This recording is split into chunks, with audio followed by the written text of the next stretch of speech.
The following KQED production was produced in high definition.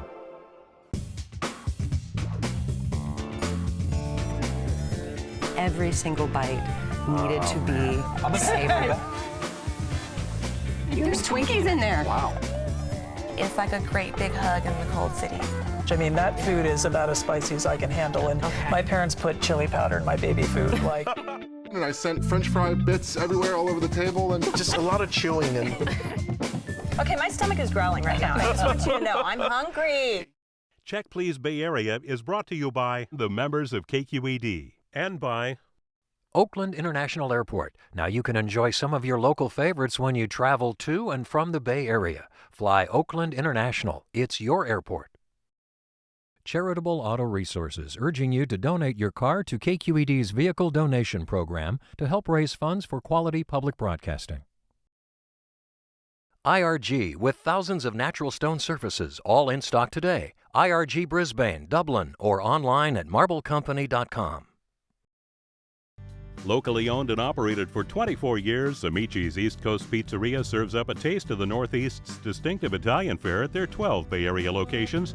Open daily for a quick business lunch or an evening meal out with family and friends, Amici's offers homemade pastas, fresh salads, and pizzas cooked in traditional brick ovens, with many vegetarian, vegan, and gluten-free options. Menu and locations can be found at amicis.com. Amici's, proud to support KQED.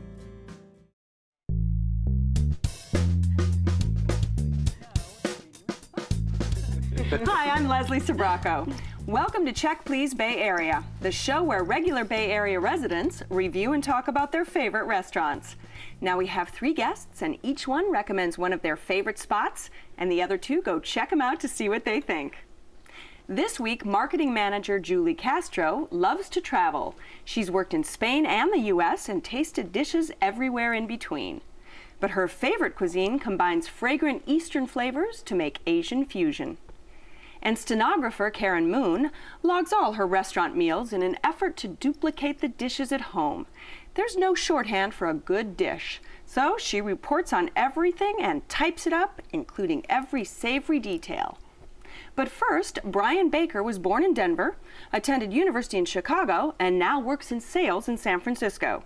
He's eaten pizza in all those places and more, but he loves Chicago style the best. It's the only way to go, and so he does go to his favorite spot with the best double crust in town. It's on Hayes Street in San Francisco, and it's called Patxi's Pizza.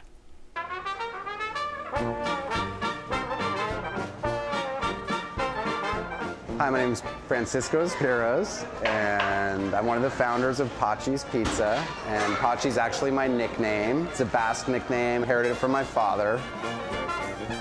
We use a revolving pan oven that's traditionally used in bagel shops.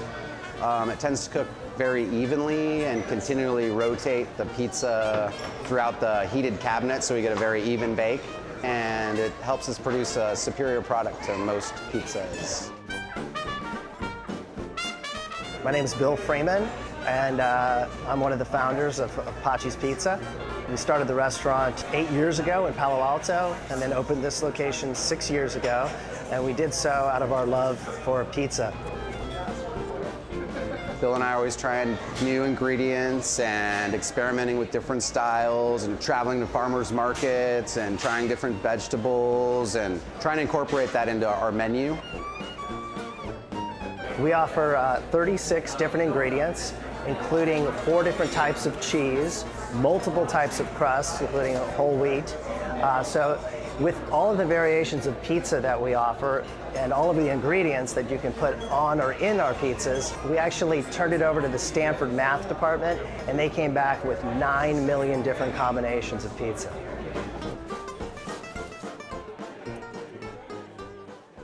Okay, Brian, I'm a Chicago native. I got to tell you, born in Denver myself, so I'm right there with you. Tell me why you love Patxi's. Well, after living in Chicago for about 7 years, I fell in love immediately with Chicago-style pizza.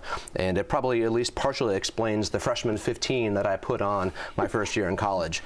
But the important thing about Chicago-style pizza is that there are two different types. You have deep dish and you have stuffed. So they may look the same to the pizza novice, but they're a little different. They both have the sauce on top and a very tall crust. But the difference is with deep dish, you have cornmeal crust, whereas with stuffed, you have a really flaky, buttery crust. They both stand up well over time. They both taste great for breakfast. And Patxi's? And Patxi's does both, actually. And Patxi's they do deep dish, they do stuffed, they do thin and extra thin, which is amazing. I don't know any other pizza places that actually do 4 completely different styles of pizza. Right. And so when you go in, though, you get the deep dish. That's what they're known for. That's what you do? I love the deep dish. My favorite is actually the stuffed. So another difference is there's an extra layer of dough in the stuffed. And what that does is it helps keep the sauce on the top of the pie so it doesn't soak in and make the crust gummy and make it fall apart. You have to have structural integrity with your Chicago-style pizza.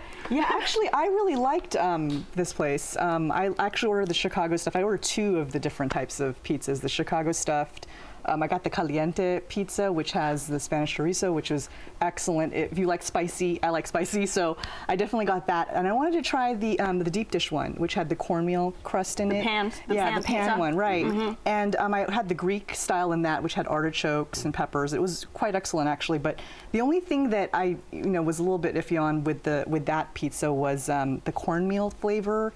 Didn't really add anything for me. Oh, it's with so that. unique, though. Yeah, it's really a unique, chewy sort of. Right. I think maybe I'm more used to the Chicago kind of stuffed style, which I really liked, and I thought added a lot of flavor to it. And Karen, did you have stuffed or pan or? We had both, actually. We tried both, and you guys are still walking after both those pizzas. They're huge.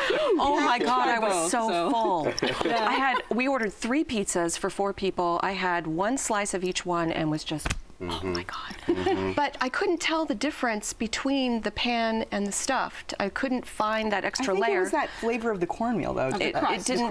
Well, that extra layer was supposed to be in there or is in there, and I didn't notice it, but it was great. I mean, we had the classic meat. It has Canadian bacon, sausage, and pepperoni, and meat fest. And then for the pan pizza, we had the spinach pesto, which was really good. Right. The pesto was fantastic. Great. We really liked it. That extra layer of dough is often mistaken for cheese. It looks like cheese, but it's actually dough. And like I said, the important thing is the sauce stays on top of it. And that's the primary difference. The deep dish will kind of slog down a little bit, whereas the stuffed will really maintain its verticality. Right. And even a couple days later in your refrigerator, because you're right, you cannot finish a pizza in one sitting. But you don't have to get pizza. I mean, there are other things on the menu. They have appetizers. They have, numerous other things, right? None of that matters. It doesn't you matter. just go for the pizza. You're not there for the appetizers. You're not there for the wine list. I had a Caesar salad there, just and I thought it was prepared perfectly. That's exactly the way I want my Caesar salad prepared. Perfect anchovy flavor, perfect amount of dressing. It was perfect, actually. Right. And Patxi's is known. I mean, they've got 5 locations now around the Bay Area, and they are known for this Chicago style.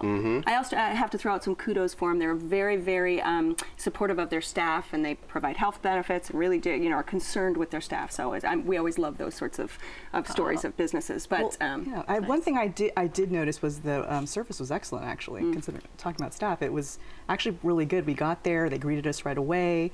They sat us down, and they came and just refilled our drinks before we even asked. They just saw that it was down. It was perfect service, I thought. And when you go, what do you get inside it? What is your stuffing of choice? So if I'm getting the deep dish, I'm going with the Chicago Classic, which is the Italian-style sausage, Italian sausage. You don't mess around with anything else if you're going deep dish. Forget that Zoe's Copa and all the fresh Zoe's that's all meats fine and dandy, all that. but that's not what. If you're in Chicago and you order that, they're going to slap you in the face. That's right. With stuffed pizza, I love the spinach in there. Spinach and mushroom, I think, is a perfect thing to right in that middle layer there of the stuffed pizza.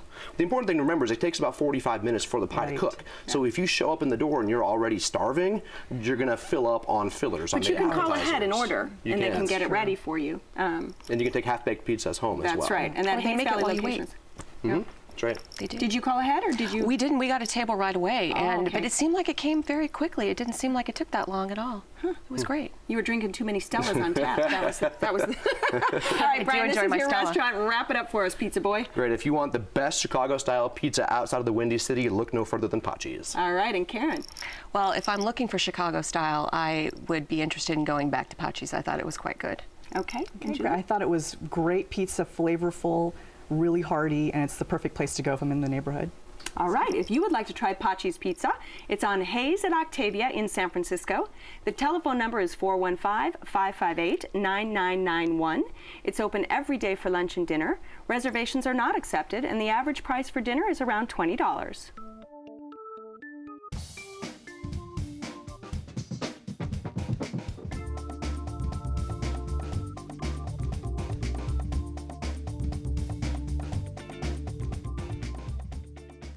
More than just a restaurant, Julie's Place serves up Asian fusion cuisine alongside music and dancing, trivia evenings, cooking classes, dinner or brunch, you choose. You'll find it all at a place on 12th and Folsom in San Francisco called Mercury Lounge.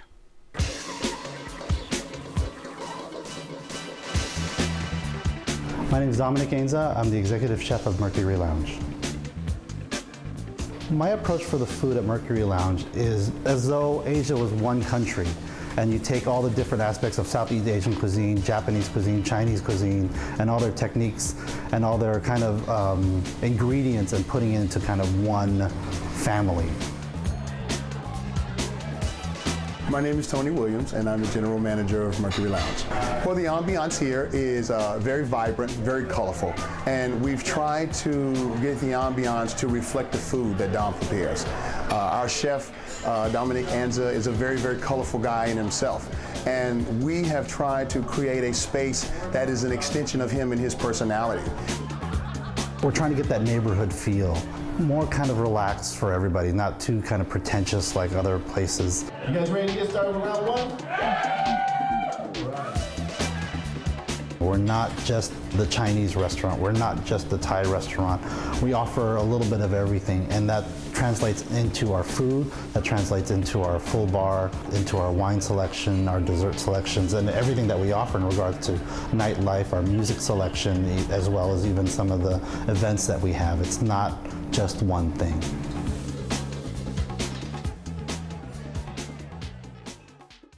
Okay, Julie, Mercury Lounge, the lounge is kind of key, isn't it? You go there for cocktails as well as everything else. Right. I mean, when I first get there, the first thing to do is order a cocktail. One of my favorite cocktails actually there is called the Mercury Royale, and it's basically just sparkling wine with a candied hibiscus flower inside the wine, which just adds a little bit of nice flavor to the wine, and a little unexpected kind of twist to it. Right. But it's the perfect, I think, cocktail to start with before you jump right into the appetizers, so it's perfect. And what sort of, because this is a melange of flavors, isn't it? Right. It's Pan-Asian cuisine, if you will. Right. I think the whole concept behind Mercury Lounge really is flavor.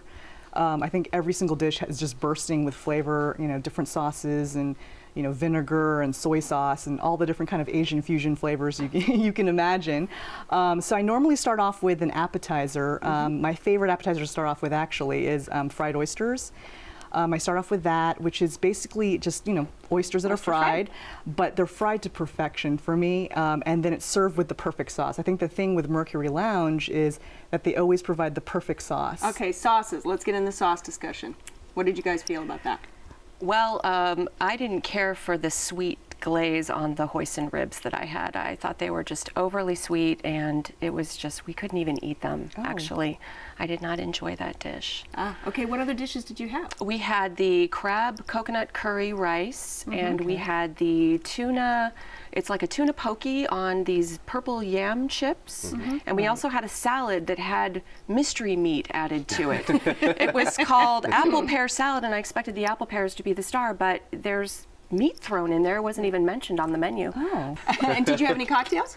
We did, and I found them to be okay. I mean, they were boozy, and so I appreciated that. But Nothing wrong with that, girl. But they weren't quite balanced. I was looking for a little more sweet here, a little more tart here.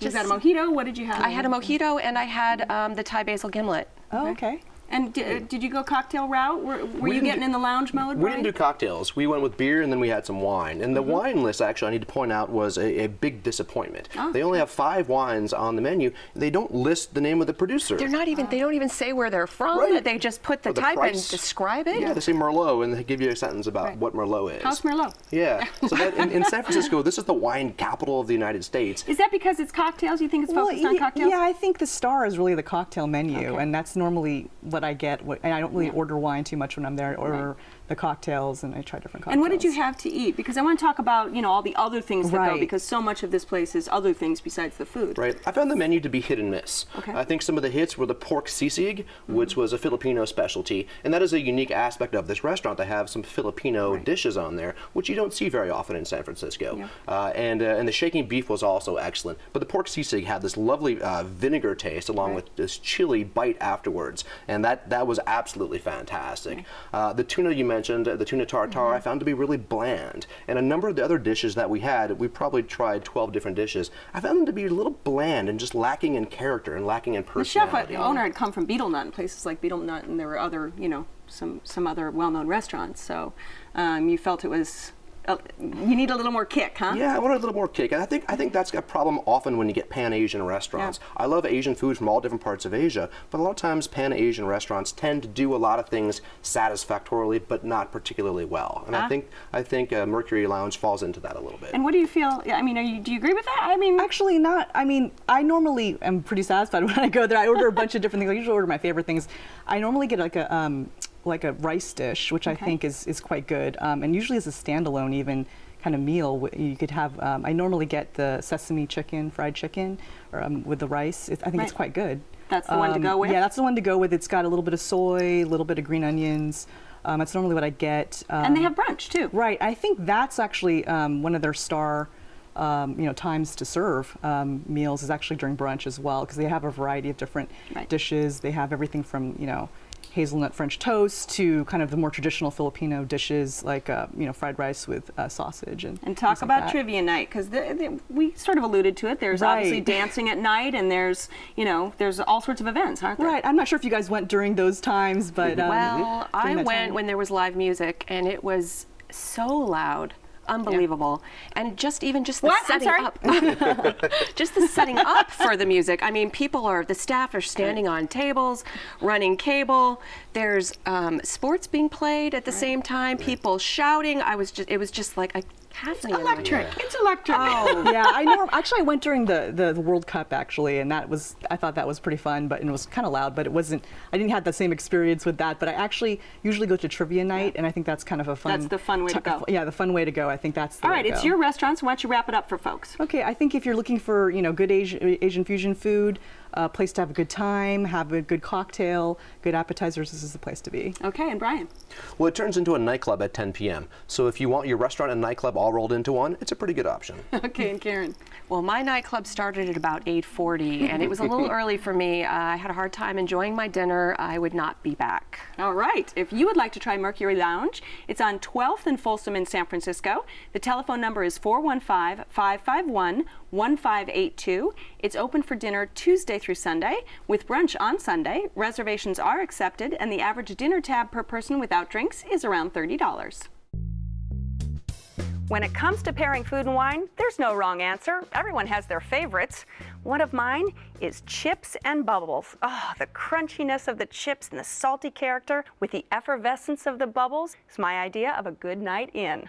So whether your menu includes salty or spicy fare, think refreshing when it comes to wine. Sushi draped in ginger with a little bit of wasabi is ideal with a Riesling, especially one that has a little hint of sweetness, maybe from Washington State or from Germany. When it comes to salty French fries, anything with a little kick of salt, you definitely want to look to bubbles. The vibrancy and the freshness of the wine will cleanse your palate. And if you've got curry or Kung Pao chicken, something with a good kick to it, think rosé. Rosé has a little bit of power. It's made with red grapes, but in a white wine style.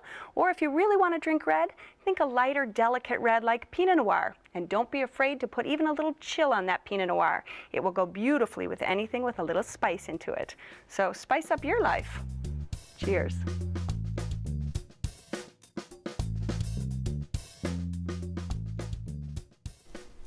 Karen's Casual Corner Spot grinds meat daily without additives or preservatives for contemporary fast food done right. It's small, so she might not get a seat, but that doesn't stop her from visiting Grand Avenue in Oakland to satisfy her hamburger cravings at Trueburger.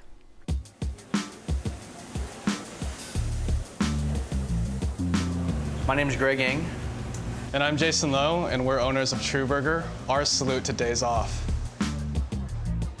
10 years ago, I lived in this neighborhood, and I would walk by this cafe, and I felt very envious. Like, I wish I had this space. And then there's a for lease sign.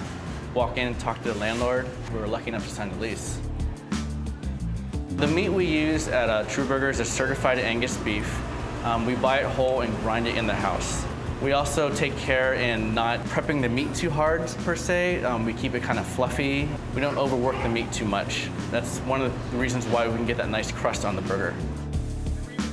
With our burgers, we smash them so you get all crust on one side, and then you flip it, and it's all crust on the other side, and it's delicious. Another big attraction at Trueburger is our milkshakes. They're hand spun, and the Twinkie shake, it's like cake and ice cream. People love it. I mean, even the people that are disgusted by it, once they try it, they're like, this is good. We also make a marshmallow shake, and we actually toast our marshmallows and blend that into our milkshake. So you really get that toasted campfire, smoky flavor in a milkshake. Trueburger is our salute to having a day off, and everything about it is what we would want in a restaurant where we would go on our days off. Get a beer, get a burger, and just relax.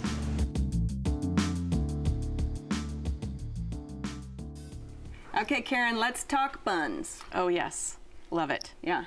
This is a great place. The name just says it all. It's Trueburger. It's a straightforward, focused, honest approach to a burger. Very simple. They don't screw it up with a whole bunch of different ingredients, and it's just very cheese, bacon, griddled onions. It's really good. You don't have too many choices. I mean, you get American cheese, and that's about it, right? Right. Actually, I couldn't decide between getting the mushroom burger and the regular Trueburger, so I ended up getting the True Deluxe, which is a combination of both, actually, and it was absolutely delicious. The star of the burger actually was the crispy kind of portobello mushroom inside with the cheesy mozzarella and a cheesy goodness going on in there, and it was absolutely delicious. I thought that was really good, a good burger. I think that's what added, I think, to the uniqueness of the burger. It was quite flavorful, actually. So in case a vegetarian is going, they can get a portobello burger. Yeah, actually, they normally would get, I guess, the mushroom burger was what they would order, but I like the fact that it's not just like, a turkey or just a, different kind of burger, and usually it's really good. I thought it was really good. And Brian? I agree. I loved that mushroom burger. That was the star of the show. Right. I didn't expect that. I actually didn't order it. One of my friends who was there with me ordered that, and I made him give me a few bites of it, and it was amazing. What I liked is, first, two things I like about the burger. First off, it's nice and pink, medium rare cooked, which you don't get very often at restaurants these days. Right. But that portobello, the flavor from the portobello really stands up to the beef and the cheese and everything else that's in there. The flavor of that portobello really comes through, and that's the taste that you get when you bite into this monstrous burger. It was really awesome. And it was a combination too of like kind of crispy goodness with a little bit of chewiness in there. Like it was just perfect. So it was unexpected, like you said. So it just added just to the burger. It's it just was perfect. And obviously Trueburger. I mean, you go for the burger. I go for the burger. But what else? What else? Did you guys have anything else? Because they do. I mean, there's fries, there's hot dogs, there's salads. Fries are great. Yeah, the fries. The fries are were great. actually cooked to perfection. I thought they were crispy. They were exactly the way I liked them. And they're consistent. Yeah. Oh, you didn't like the fries? I didn't like the fries. I thought they were a bit disappointing. I thought they were a little bit flavorless, a little bit blah, and we got the nacho cheese sauce on top, which was pretty gross, actually. It had a really gross color, and it looked unnatural, and I'm normally a nacho cheese guy, but this was not very good nacho cheese. I like my sauce on the side, so I get their chipotle sauce on the side or the garlic aioli that comes with the burger on the side, and they don't always salt the fries, so you go for the salt shaker, do it right away. It's fantastic. I love it. You're just going to have to go back for some fries, for new fries. Yeah. I mean, I like that they didn't salt the fries. Sometimes they over-salt fries in some restaurants, and I thought this was perfectly done. And I just added a little bit of salt, traditional ketchup to go with it. It was perfect for me. And the owners, Jason and Greg, came from a background of pretty high-end restaurants, Beowulf and a number of other restaurants, Chardonnay, and really wanted to focus just on pure, great ingredients in a burger. Yes. And the sausages, too. Let's not forget about those. We ordered the spicy hot dog with coleslaw on top, and I wouldn't really call it a hot dog. It was more just a big sausage, but it was surprisingly spicy, and it was fantastic, and the coleslaw was great, and it worked surprisingly well. I liked it more than I thought I would. Oh, good. And what about milkshakes? Come on, honestly. I had the Twinkie shake there. It was so good. I mean, there's Twinkie bits floating in there, but it's all blended in, and it's just this hit of vanilla, and you're just in paradise when you're sipping at this thing. It's actually Twinkie? They It's actually put fantastic. Twinkie in? There's Twinkies in there. Wow. So you can get shakes with, you can get straightforward shakes, or you can get it with mix-ins. They have a whole variety of different ones. It's great. I wish I'd tried that now. Yeah. I didn't Oh, no get to shake? try- I actually got Right. the root beer because I'm always in the mood for a root beer when I have, or some sort of soda when I have, you know, the burger and fries. Oh, they have beer now too. Yeah. You can get actual Just a few beer. beers, right? Four different types of And a beer, root beer float. They do have Yeah, the root beer floats. float. And the Drake Sounds Amber like Ale fun. from San Leandro, which is great.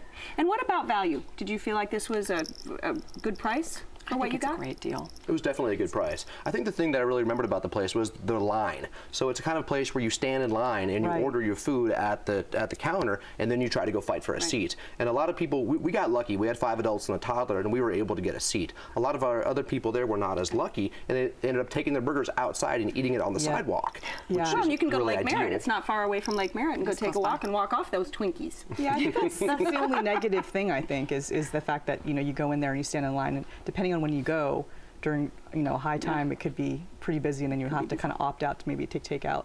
But I thought it was a pretty good place to go to. All right, overall. this is your spot, Karen, so give us a quick summary.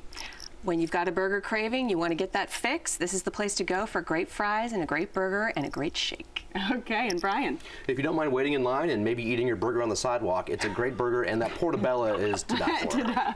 Okay, and Julie? I think for a unique burger, something that you can really sink your teeth into, and it's juicy and delicious, I think Trueburger, if I'm ever in the area, I'll definitely go back. All right, if you would like to try Trueburger, it's on Grand Kaiser Plaza in Oakland. The telephone number is 510-208-5678.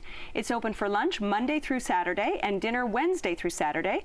Reservations are not accepted, and the average tab per person without drinks is around $15. Well, I want to thank my great guests on this week's show, Brian Baker, who savored his favorite at Patxi's Pizza, Julie Castro and her Asian fusion restaurant at Mercury Lounge, and lastly, Karen Moon's upscale fast food at Trueburger. Don't forget that you can go to our website at kqed.org/checkplease to add your comments on today's show. You'll find more details on all the restaurants featured, information on the wines we're drinking, and you can watch a segment or download a whole show. You can also stay in touch with us on Facebook. And don't forget to join us next time when 3 new guests will recommend their favorite spots right here on Check Please Bay Area. I'm Leslie Sabraco, and I'll see you then. Cheers, everyone. Cheers. It was fun, huh? It was. This show is available in high definition, Comcast On Demand, and via podcast. For additional information on the restaurants featured, to comment, or to apply to be on the show, go to our website at kqed.org/checkplease. Check Please Bay Area is brought to you by the members of KQED and by Amici's East Coast Pizzeria's 12 locations specialize in the delivery of authentic thin crust pizzas, pastas, and salads to Bay Area companies of all sizes. Professional staff deliver one order at a time direct from their kitchens to your business. Whether it's for an important meeting, a thank you for employees, or a quick meal option, Amici's can provide freshly made food for groups from 2 to 2,000. Menu and locations can be found at amicis.com. Amici's, proud to support KQED. IRG, with thousands of natural stone surfaces, all in stock today. IRG Brisbane, Dublin, or online at marblecompany.com. Charitable Auto Resources, urging you to donate your car to KQED's Vehicle Donation Program to help raise funds for quality public broadcasting. Oakland International Airport. Check us out on Facebook to see what's new at OAK. Fly Oakland International. It's your airport.